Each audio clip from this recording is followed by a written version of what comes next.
So an ex-agent texted me the other day asking me for my opinion because he's seeing home prices in Lentor going for 2005 PSF, in Tampines 2006 PSF. Of all places, Toa Payoh, he's asking what's going on. 3000 PSF at Ori.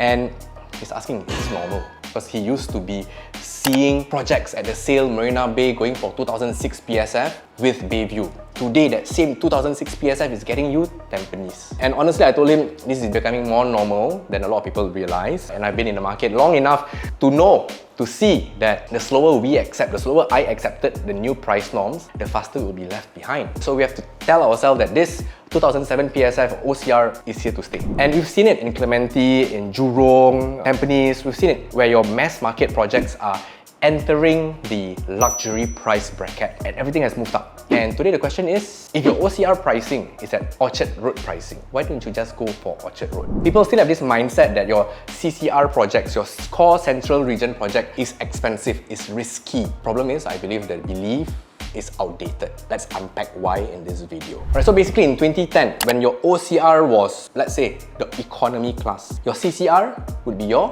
first class. And the prices were double. Your CCR prices, 2000 PSF on average, your OCR was going for 950 PSF. Almost, it was double, not almost, it's 110% more expensive. But today, you will see that your prices have shifted. The gap between your CCR and OCR is just 30% today. Narrowed. In fact, for the RCR, projects like Alta and Clementi, Mayor Blue in East Coast, the launch price are even higher than your CCR resale prices today. And this is not a one-off pricing error. This is the result of long-term land inflation in the past 10 years, decentralized planning, moving away from CBD, going into your OCR areas, and as a result, the demand of OCR land is super high. So what we're seeing is potentially, it's not that CCR has become expensive, but on the flip side, potentially your OCR has ran too far, too fast in the past 10 years. And because of that, there's a possibility that today, if you enter the core central region, you're not buying in at a peak,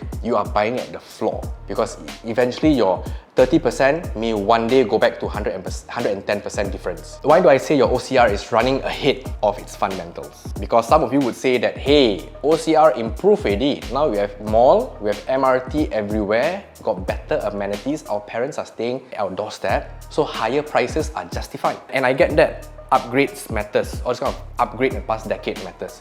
But let's look deeper, because the URA land sales data shows that over 50% of upcoming launches in 2025 are in OCR. The developers have paid top dollar for this kind of OCR projects in Tampines, in Woodlands, in Jurong, because they know the demand is strong. Because they pay top dollar, eventually they got to sell to you at top dollar. Land price go up, everything go up also.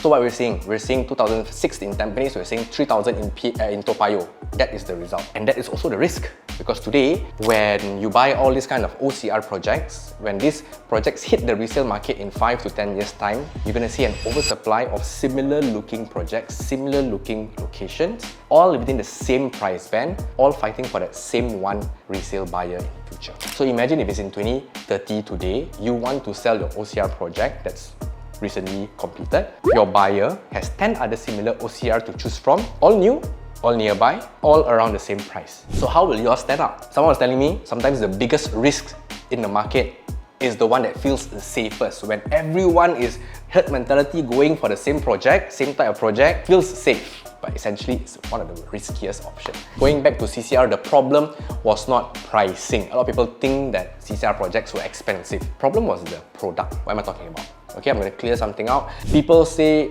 those who buy in Orchard, in Bukit Timah, these homes don't make money and the people there are all very rich, so they don't care. But I can tell you that's not true. They do, they care. They don't want to waste money. Not everyone is here to wash money. This is their hard-earned money. For them to lose money is painful. But what they don't understand was that the older Orchard, District 9, District 10 CCR projects, they were cursed with poor layout. Okay, look at Scott Square, look at Lumos. I did an article about it before.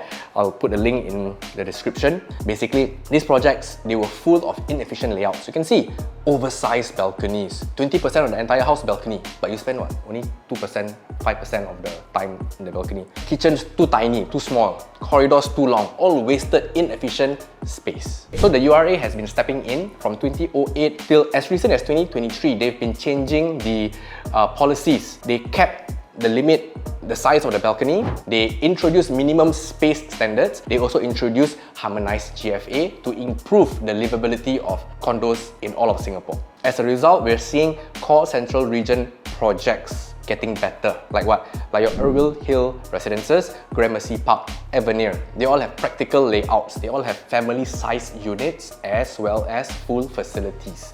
No more of those boutique developments that peppers the entire River Valley area, which is not popular even with expats. They realize that livability is not just about your lifestyle. It's not just about the facts that you have shops at your doorstep. No. Livability is translate from the floor plan of your area, the facilities of your condo, because these are the soul of your property. Livability will translate to resale value down the road. If nobody wants to stay here, the only person who wants to stay here is an angmoh who's coming in for 1 year and then move on, they don't care about the layout so much, then it's not going to make money. So today, you may be asking that, okay, you say all this is very nice, but who can actually afford projects in the core central region? Today, even if I buy entry level, who will buy from me in future? Okay, that's fair. It's very fair asking because data is proving otherwise. From 2010 to 2024, past 10 years, our economy, GDP rose by 132%. Private homes climbed just 35%. What does it mean? Simple terms, economy has outpaced property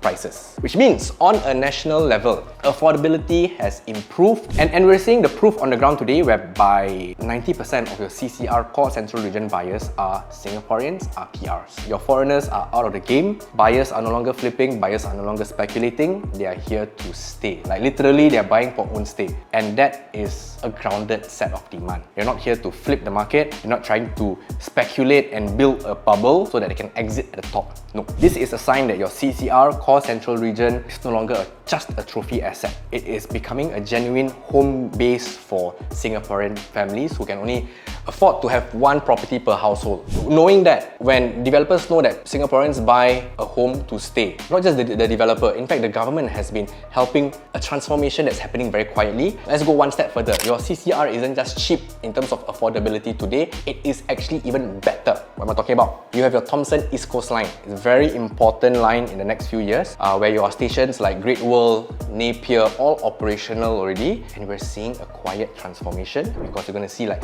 condos coming up, houses coming up, townships coming up, and these are not just luxury condo township because these are catered to Singaporean demand. You have good layout, direct access to MRT, malls across the street, most important, you got primary school within 1 kilometer. Which projects? Ask your agent. So whatever I'm talking about today, the projects are not out yet, but we have to be front-facing, forward-facing. But we have to be on the front foot to know what new trends are going to be entering the market over the next few years. And these are the projects whereby you're not going to see just rooftop pools for your expats, for your angmos, whereby and actually end up nobody uses the pools anyway. What we're going to be seeing would be family-ready homes with day-to-day real conveniences. And this shift isn't accidental. This shift has been plotted carefully by our government. Just look at the entire TEL map here today. You can see in the north we have Norwood Grand. Recently, all the entire Lentor collection. Why do you think it's happening? And then further down, we have Orchard Boulevard, land bought by UOL. We've got 2 projects by Zion. We've got 2 GLS in the Zion area. And then further east, we've got Tembusu Grand, EOK, all sold in the last few 1.5 years. And then Bayshore GLS coming up. Your Bayshore is going to hit 2008 PSF starting from, by the way. These are all strategically released. They plan the MRT line and then they plot the properties along the way. Why? To attract a new set of audience today. In fact, they purposely put plots in the CBD area to attract a new audience, your Singaporean homestay buyers. No longer looking for the investors looking to flip. This isn't just about buying a home in Orchard Road for the glam. Government wants it to happen such that you have new housing nodes appearing, whereby Great World has livable houses. It's walkable to malls, walkable to MRT, undervalued near school. So it's no longer just about the prestige, it's about the practicality as well, attracting a new set of home buyers. We're finishing soon, don't worry guys. Here's the most important question today. Let's say you're choosing between an OCR new launch, OCR at 2007 PSF, and then at the same time you have a CCR new launch, 2009, 3000, 3001, 3002 PSF. Which will you go for? Sure, your CCR is a bit more expensive, but today we're seeing all of the land linked to MRT, somehow walking distance, low density,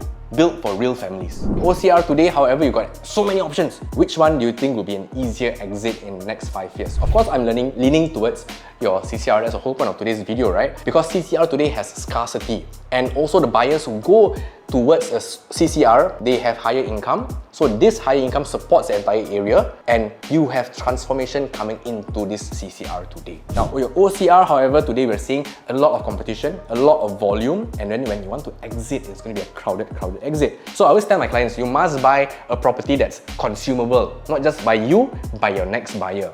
What am I talking about? You want to look for a house that's not just meant for investment. You want to look for a house that people really want to live in. And think about it, with cooling measures in place, the market has shifted towards single property ownership within a household, and that means people buy for own stay. Your investors are out of the game today. That's why like today I'm staying in a 1-bedroom apartment doing my video here because it's empty, we're looking for tenants. That's not the point. You have to ask yourself before you commit to your next property, is the layout that you're going for, is that what your future buyers will be looking out for? And that's the core of it. Buy a property that people want to live in. Don't buy a property just because the developers shrunk it so small so that it becomes affordable. When you talk about the CCR options today, we are no longer talking about the CCR options that was of the 1990s, 2010s era. And those era came with 20% balcony, came with trophy layout that nobody actually wants to stay in. We are entering a new CCR 2.0 whereby the space is efficient, the facilities are family oriented, linked to MRT, near schools, livable homes in central areas. That's your CCR 2.0. And while the crowd chases the OCR, like just a few days ago, my friend was asking me, how come in second half of 2025 got no exciting launch in OCR? Then I'm telling him, why don't you pay attention to CCR? And he says, oh yeah, but CCR who will buy? So I can tell you that he is someone who is ready to strike at 2007 PSF or OCR, but then he's saying CCR is too expensive. If you enter the CCR today, you are entering quietly when the prices are really at the lowest level, but you're entering into a property that's livable. Over the next few years, you are going to see a marked difference between the growth of your OCR and the CCR properties in the market. Because you will be seeing better products, you're going to be seeing stronger fundamentals in the CCR market and lesser competition, unlike your OCR. So, would you rather be the last buyer into the overhyped OCR or first buyer in the underhyped CCR market? End of the day, we're done. If you are in the market, you are looking on Property Guru, you see a listing that you like, send it over to me. Send me a WhatsApp. I can explain to you whether this layout is ideal for the next buyer. Is this a consumable property, and are you entering at the right price? From there, we can start the discussion to see whether you're ready to do your selling and buying. Otherwise, I'll see you guys in the next video. Hit me up. Don't forget to like, subscribe, help this video gain YouTube traction. Thank you. Bye-bye.